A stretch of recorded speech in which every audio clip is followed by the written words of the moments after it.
Hello, it's Richard Hammack's Calculus 1. We are in Part 5 of the course on integration.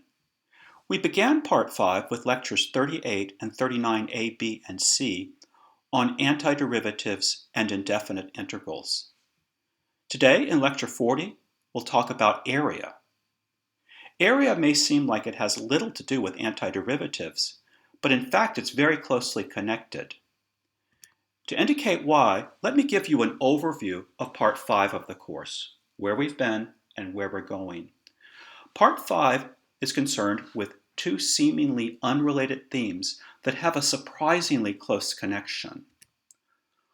On one hand, in lectures 38 and 39a, b, and c, we talked about antiderivatives and indefinite integrals.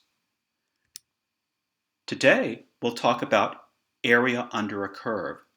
Given a function y equals f of x, as illustrated here, and two x values a and b, we get a region under the graph and between a and b that I've shown shaded. And the question is, what is the area of that region? This will concern us in Lecture 40 today, and also in Lectures 41a and b. Then, in Lecture 42, we get to a major idea called the fundamental theorem of calculus that connects these two seemingly unrelated themes. So today we're going to look at the second piece of that picture, the problem of finding area under a curve. And our goal is to find a formula for the area under the curve. And we'll get it. We'll end the lecture with a formula. But I should point out that that formula we get, it's actually not going to be really practical for computing area. We'll have a much better way of doing that when we get to the fundamental theorem of calculus. However, this formula that we get will lead to a major definition in Lecture 41a, the definition of what's called the definite integral. This is as important as the idea of a derivative. It's as important as an antiderivative. It's one of the major concepts in calculus, and what we do today will lead to it in Lecture 41a. So consequently, the material in today's lecture is crucial for the rest of this class. So let's talk about area under curves. Our problem is to find the area A of the shaded region illustrated here. This region is not likely to be one for which we have an area formula. It's not a circle, it's not a triangle, it's not a rectangle. So what are we going to do? Here's the plan. We're going to, at first, approximate this area A by shapes whose areas we can compute, namely rectangles. We're going to begin by dividing this region up into narrow rectangles that go from the x-axis up to the curve, as illustrated here. So we have n rectangles, and here in this picture n equals 7, but you could have more rectangles than that. And you could imagine adding up the areas of these rectangles. You could compute base times height for the first rectangle, base times height for the second rectangle, and so on, and add up all those areas, and you'd get an approximation to the area A that you're looking for. A is approximately equal to the sum of the areas of these n rectangles. But the sum of the areas of those n rectangles is bigger than the area A we're looking for, because you can see these rectangles overshoot the curve. But you could imagine increasing the number of rectangles so that they become skinnier and so they fit the curve better. Double the number of rectangles like this and add up their areas, and you get a better approximation to the area A that you're looking for. It's still a little bit too big because you get a little bit of overshoot in each one of these. So increase the number of rectangles. And you could add up the areas of those rectangles, base times height for each one, add it up, and you'd get a number that's pretty close to A. It's still a little bit too big because you got some overshoots here. So no problem, increase the number of rectangles, maybe to 1,000 rectangles, or 1,000,000 rectangles, or 10 million rectangles. They very closely approximate the curve, Although if you took a powerful magnifying glass, you'd realize that they're overshooting the curve just a little bit. So the sum of those areas, of those many, many, many rectangles, it's very close to the area A that we're looking for, but not quite. It's still a little bit too big. So our plan is to just let the number n of rectangles go to infinity. From this picture, you can see that the area A that you're looking for is the limit as n, the number of rectangles, goes to infinity, of the sum of the areas of n rectangles. The bigger and bigger n the number of rectangles is, the closer and closer that sum gets to the actual area A. So in the limit, it's equal to the area A. And this is exactly what we're going to do in our area formula. But there's a little bit of fine-tuning to do before we get there. So what I want you to do is keep this formula that we've written here roughly in mind. Hold this thought. There's one thing that we'll have to do before we can make this work. The problem is we're talking about the sum of the areas of n rectangles, where n could be a really big number, 1,000,000, 10,000,000, a billion. What we need is a concise notation to express a sum that has many, many, many terms.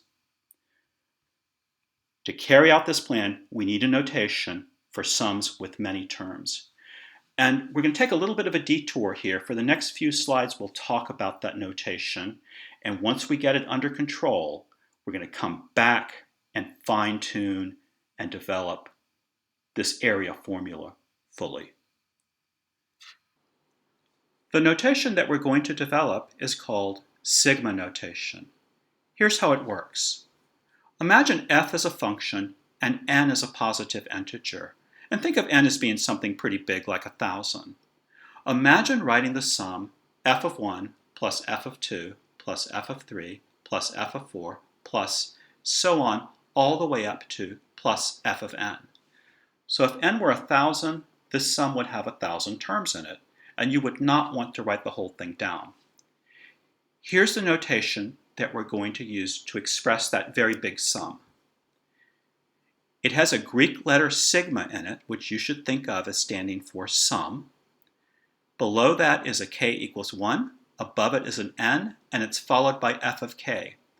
You read this as the sum from k equals 1 to n of f of k, and it stands for the sum on the right. You could think of it as working as follows. When you see the sum from k equals 1 to n of f of k, you think, first of all, let k equal 1, plug that into f, and you get f of 1. Then let k be the next integer 2, plug it into f, you get f of 2, and add it in. Then k equals 3, you plug that in, add it in. Keep going in that pattern all the way up to k equals n, and stop there. That's your last term. So, for example, think of the sum from k equals 1 to 5 of the function k squared plus 1. You'd start out with k equals 1, and you'd plug it into this function. You'd get 1 squared plus 1. Then you go to k equals 2, and plug that in. You get 2 squared plus 1. Then plugging in k equals 3, you get 3 squared plus 1. Move up to 4. You're adding on 4 squared plus 1. Then you add on 5 squared plus 1, and you stop there at 5 squared plus 1, that's k equals 5. You stop because the 5 up at the top says that's the last term. Then you could square all these things out and add them up, and if you do that, you'll get 60. So in this example, the sum from k equals 1 to 5 of k squared plus 1 equals 60. Here's another example. The sum from k equals 1 to 10 of k. Now, this is just a function f of k equals k. So when you plug in k equals 1 to that, you simply get 1. Then you plug in k equals 2, you get 2. You plug in k equals 3, you get 3, and so on, all the way down to the last term is k equals 10, right there. And you add those up, and you'll get 55. Another example, sum from k equals 1 to 1,000 of sine of pi times k.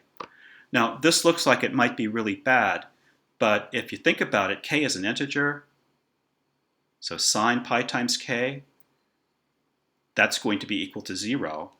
So every single term in this sum is 0. Plug in 1, you get sine of pi times 1, and that's 0. Plug in k equals 2, you get sine of pi times 2, and that's 0. Plug in k equals 3, sine of pi times 3 is 0, and so on, all the way down to the last term is sine of pi times 1,000, and that's 0 too. So these add up to 0. So this one was easier than it looked.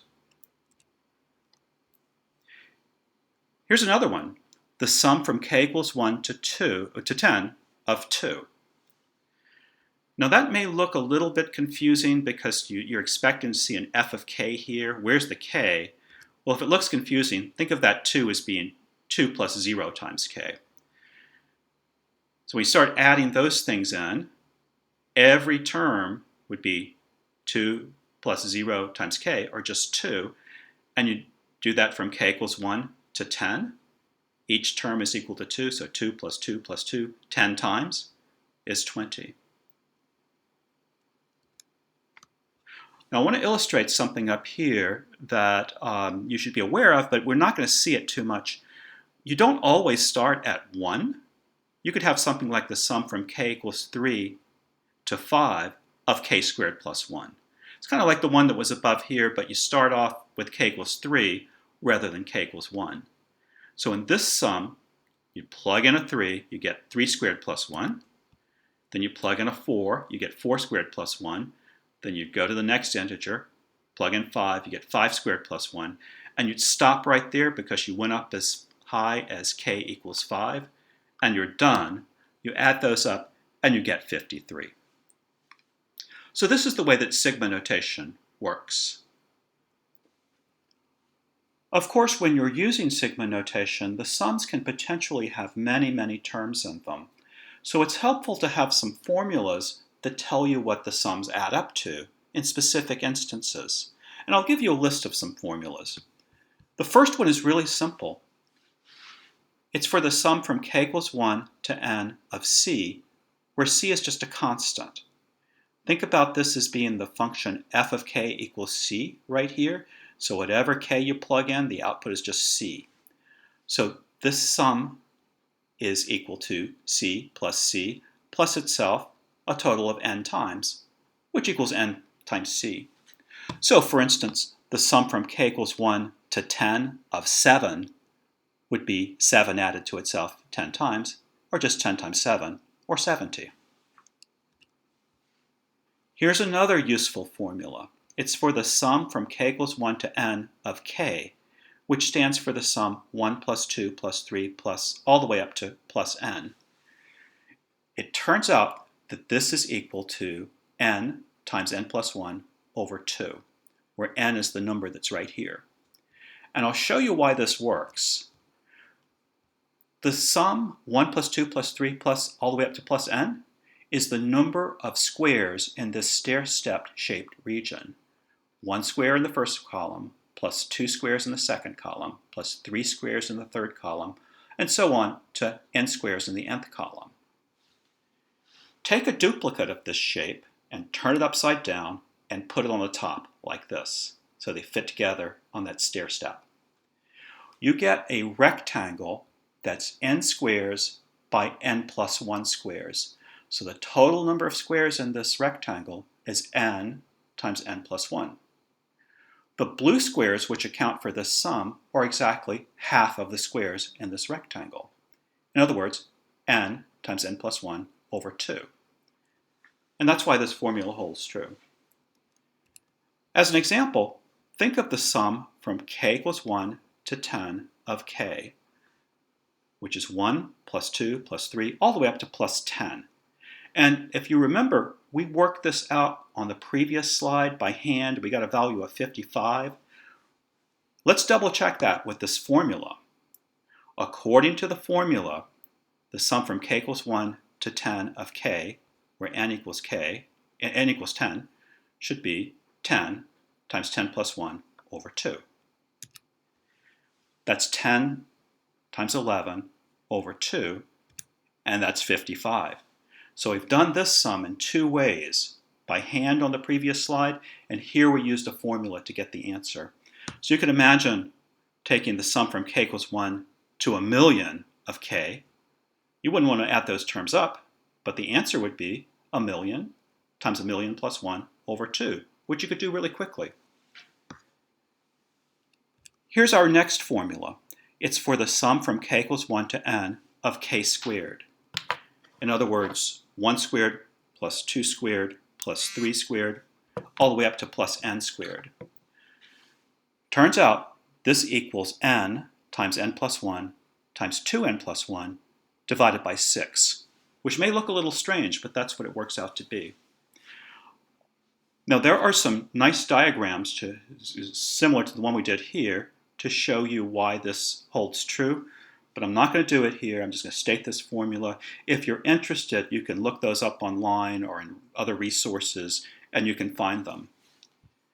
But just remember this formula, at least for this lecture. The sum from k equals 1 to n of k squared equals this expression. There's another formula, the sum from k equals 1 to n of k cubed, which is 1 cubed plus 2 cubed plus 3 cubed, all the way up to plus n cubed. Turns out that that's equal to n squared times n plus 1 squared over 4, where n is the number as high as you go here in the sum. So you can compute this sum even for n equals a million, like the sum from k equals 1 to a million of k cubed. It equals a million squared plus a million plus 1 squared over 4, which you could compute pretty quickly. Much quicker than it would take to add up a million terms. So for the formulas on this page, take note of them for this lecture, but also take heart in knowing that you're not really going to need these for the rest of the course. We'll find them useful today, at least a few of them useful, but don't worry about committing them to memory because you're not going to need them in the long run. And if you do ever need them, you can look them up. In addition to the formulas, there are some rules for sigma notation that can be useful. The first one is this: the sum from k equals L to n of f of k plus g of k. If you think about what's going on there, you'd have f of L plus g of L plus f of L plus 1 plus g of L plus 1, all the way up to f of n plus g of n. In that long sum, you could group all the f's together and all the g's together and add them up separately. You'd get the sum from k equals L to n of f of k plus the sum from k equals L to n of g of k. So this rule says that if you have this complicated sigma here, you could break that up into two simpler sums, as indicated. It also works for subtraction. The same formula, the sum from k equals L to n of f of k minus g of k equals the sum from k equals L to n of f of k minus the sum from k equals L to n of g of k. And one final rule, the sum from k equals L to n of c times f of k, where c is a constant. If you wrote that sum out, it would be c times f of L plus c times f of L plus 1, plus all the way up to plus c times f of n. Every term in that sum would have a c in it. You could factor the c out to get c times the sum, or c times the sum from k equals L to n of f of k. So in this formula, you can transform a sum to a constant times a simpler sum, and that can be useful. I'll illustrate these rules with the following problem. We're going to compute the sum from k equals 1 to 100 of 5 plus 2k squared over 3, and we're quickly going to get an answer for this. The first thing we're going to do is break that fraction up into 5 over 3 plus 2 squared over 3. So if you look at this sum from k equals 1 to 100 of 5 over 3 plus 2k squared over 3, That matches this form, and you can break it up according to rule number 1, as the sum from k equals 1 to 100 of 5/3 plus the sum from k equals 1 to 100 of 2k squared over 3. And again, we use rule 1 to break that up into two simpler sums. Now let's work with that. This first expression, the sum from k equals 1 to 100 of 5/3, 5/3 is just a constant. So we have a formula from the previous slide that says this sum is going to be equal to 100 times 5/3. So we write that down. And in the second sum by rule 3, that's a 2/3 times k squared. We could factor that 2/3 out of the sigma. So we get this expression. Now this part, you can already work out 100 times 5 over 3. That's a number. Then we have 2/3 times the sum from k equals 1 to 100 of k squared. Now what are we going to do with that? Remember that rule, that formula from the previous slide? The one that said the sum from k equals 1 to n of k squared equals n times n plus 1 times 2n plus 1 over 6? We can apply that right here. And in so doing, we get the 500 over 3 from this first term plus 2/3 times, according to this formula, 100 times 100 plus 1 times 2 times 100 plus 1 over 6. And at this point, it just becomes a matter of working out the multiplication and division, adding those fractions. You get 677,200 over 3. So you see here that using our formulas and our rules, we were able to compute the sum of 100 complicated terms here very quickly to get an answer. So this completes our detour into sigma notation. Let's get back to our main task for today. Remember I told you to hold that thought about the area formula? We're going to go back to it now.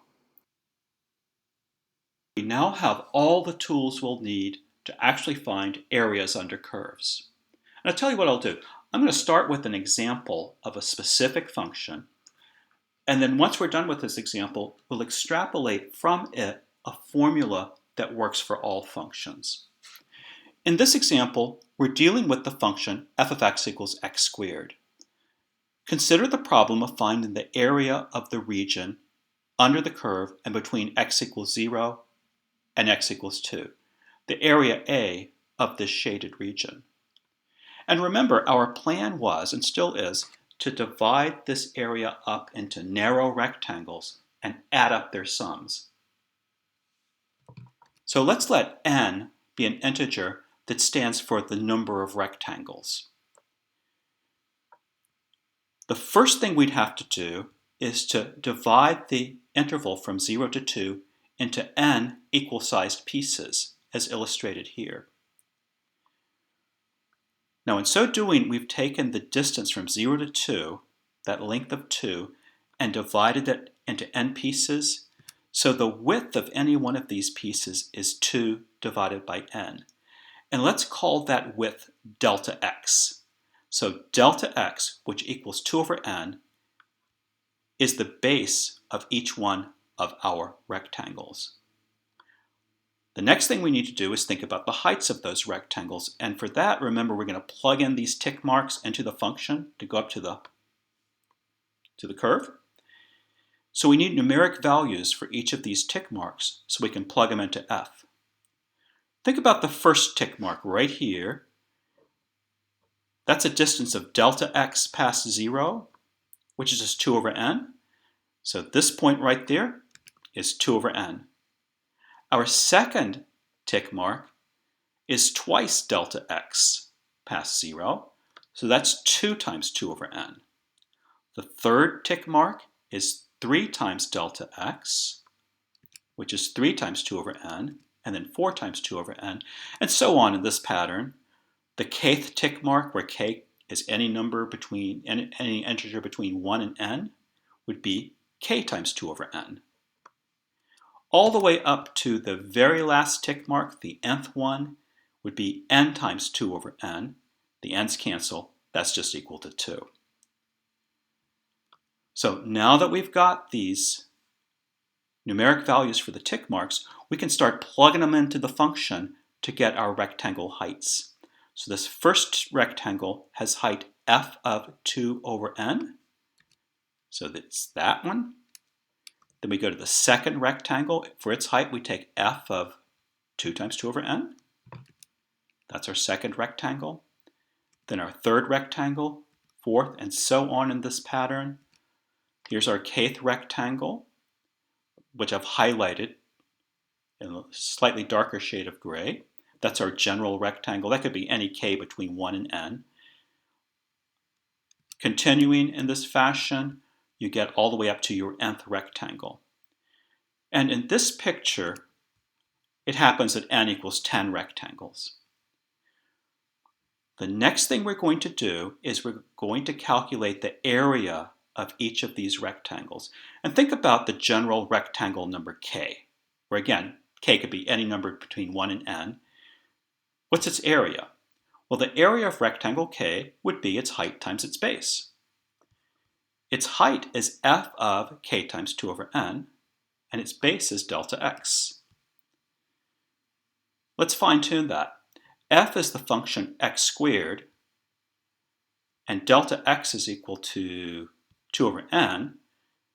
So this expression becomes k times 2 over n squared times 2 over n, which simplifies to 8k squared over n cubed. So that means rectangle number k, for any k, has this area. So for k equals 1, the first rectangle, its area is 8 times 1 squared over n cubed. Second rectangle has area 8 times 2 squared over n cubed. Third rectangle has area 8 times 3 squared over n cubed, and so on, all the way up to the last rectangle. Remember, A is approximated, the area we're looking for is approximated by the sum of the areas of n rectangles. We can write that in sigma notation. Since this is the area of the kth rectangle, the sum of all n of those rectangle areas is the sum from k equals 1 to n of 8k squared over n cubed. That's just giving this area plus this area plus this area plus that area, all the way up to plus this area. And we can actually work out this sum. Let's think about how we would do that. This is the sum from k equals 1 to n, where n is 10, of 8k squared over n cubed. 8 and n are just constants. N equals 10 in this case. And we can factor that 8 over n cubed right out of the sigma. It's just a constant. And we get 8 over n cubed times the sum from k equals 1 to n of k squared. Now remember, we had a formula on the previous slide, or the previous two slides, for the sum from k equals 1 to n of k squared. And you may want to go back and look at it. I'll remind you of what that was. This sum was equal to n times n plus 1 times 2n plus 1 over 6. So we've just computed the area, or the sum of the areas of these n rectangles for any particular n is equal to this expression. So for these 10 rectangles, the sum of their areas, where n is equal to 10, is 8 over 10 cubed times 10 plus 1 times 2 times 10 plus 1 over 6. But I'm not going to compute that number. Just think about this as standing for the area of the sum of the areas of n rectangles, where n could be any positive integer. Now remember, the sum of these areas of rectangles, it's not equal to A, it's just approximating A. The way we were going to get the area A is to increase the number of rectangles. Think about increasing it from 10 rectangles to 20 rectangles, like this. Here n equals 20. This expression right here for n equals 20, when you plug in 20 for n, gives the sum of the areas of 20 rectangles. Increase it to 40 rectangles. Now n equals 40. This expression right here with n equals 40 plugged in equals the sum of the area of 40 rectangles. And so on. For 80 rectangles, the sum of all of their areas simply equals this expression with 80 plugged in for n. So we've got a formula, an actual formula for the sum of the area of n rectangles, no matter how big n is.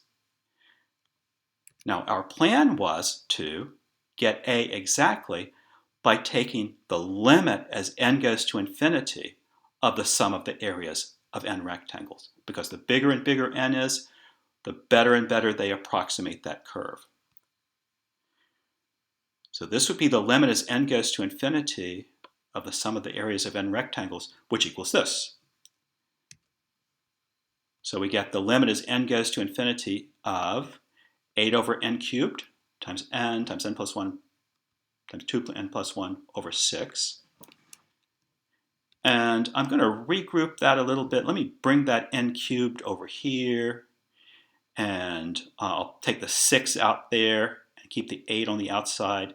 So we get the limit as n goes to infinity of 8 over 6 times this expression over n cubed. And if you multiply these three expressions together, they give you 2n cubed plus 3n squared plus n. So look at this limit. The limit as n goes to infinity of 8 over 6 times this rational function. You've seen limits like this. You have the limit as n goes to infinity of 8 over 6 times this rational function, and notice the powers of the variable are equal on top and bottom, and you'll remember that in a situation like that where n goes to infinity, this limit equals just the coefficient of the highest power of n on top divided by the coefficient of the highest power of n on the bottom, which is just 2 over 1, and then times the 8/6. So we get 8/6 times 2 over 1, or 8/3 square units of area. So the shaded area is 8/3 square units. And we got that by taking the limit as n goes to infinity of the sum of the areas of n rectangles. So you see how that works? We can actually find areas under a curve, although you have to admit that we had a very specific formula for this sigma. If it had been a more complicated expression, it would have been a little more problematic. But in this case, at least, for the simple function x squared, working out our plan gave us the area under the curve. Now let's think about a general formula that does the same thing for any f. Okay, let's now take the approach of the example that we just did and adapt it so that it works not just for x squared, but for any f of x, and not just for the interval from 0 to 2, but for any interval. And thereby we will attain our main goal for today, which is an area formula for a region under a curve. So the problem is this. You've got an f of x that's positive on an interval from a to b. And we want to find the area A of the region under that graph and between a and b, the shaded region here. So remember our plan. We first divide the interval, in this case the interval from a to b, into n equal pieces, where n is some integer, as illustrated here. Now, the distance from a to b equals b minus a, and we're dividing that distance into n equal pieces, so the width of each piece is b minus a divided by n, the distance b minus a divided into n pieces. That's going to be our delta x. Delta x equals b minus a over n. It's the base of each one of our rectangles. The next thing we need to do is give numeric values to each of these tick marks. And we're going to call them x1, x2, x3, and so on. These grid points are given by the formula x sub k equals a plus k times delta x, where k is any integer between 0 and n. For example, x sub 0 would be a plus 0 times delta x, and that's just a. X sub 1 would be a plus 1 times delta x, and that's right there. That's x1. X sub 2 is given by the formula a plus 2 times delta x, and it would be here. So here's x sub 3, x sub 4, and so on. In general, the kth tick mark is x sub k, which is a plus k delta x's. So you're right there. And you keep going in that way all the way up to x sub n. Now think about x sub n. It's a plus n times delta x. That would be a plus n times b minus a over n. That's a plus b minus a, or just b. So x sub n equals b. So those are our grid points given by this formula. The next thing we do is, for each interval, we go all the way over to the right, we take f of that tick mark, we get a height of a rectangle. Go to the second interval, take f of that rightmost point, we get up to the graph, and that's our rectangle. Third rectangle, fourth rectangle, fifth rectangle, and so on, all the way up to our nth rectangle. Now remember, we want to find the areas of these rectangles. So let's think about the area of a general rectangle. Let's say rectangle number k, where that could be any of these rectangles. The area of rectangle number k is its height times its base. Well, its height is f of x sub k, and its base is delta x. Now let's think about adding up the areas of these rectangles. The rectangle number k has area f of x sub k times delta x. So in general, the sum of the areas of all of these rectangles is given by the sum from k equals 1 to n of f of x sub k times delta x. So for any n where delta x equals this, and your tick marks are given by this equation, this sum equals the sum of the areas of those rectangles. Now that's just an approximation to the area A that we're looking for.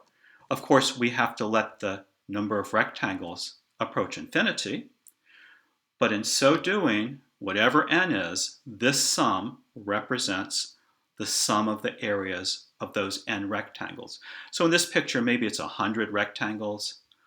The sum from k equals 1 to 100 of f of x sub k times delta x, where x sub k and delta x are given by these equations.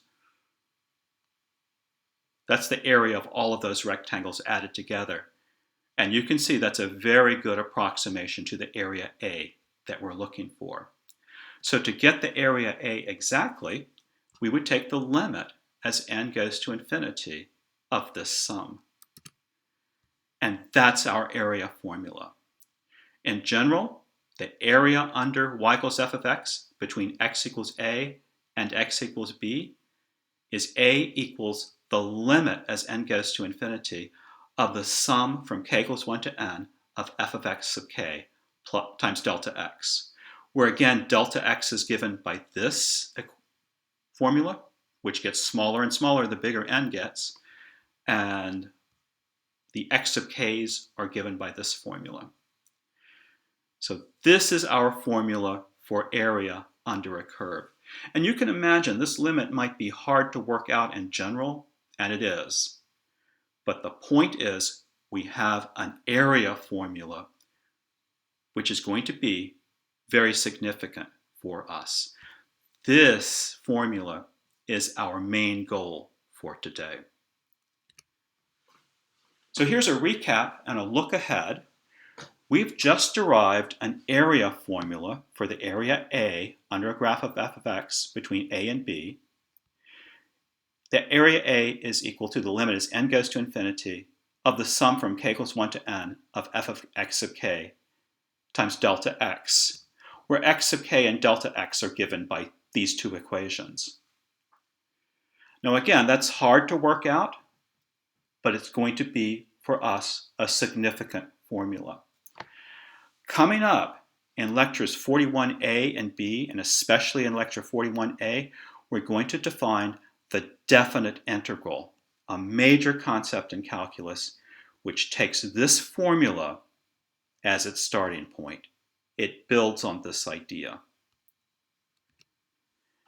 Then in lecture 42, we get to the fundamental theorem of calculus, which is very significant. And it's going to tell us something really amazing. It's going to say that this limit that gives area, which in general could be very difficult to work out directly, actually equals something really simple involving antiderivatives. It's going to be interesting. I'll see you next time, and goodbye.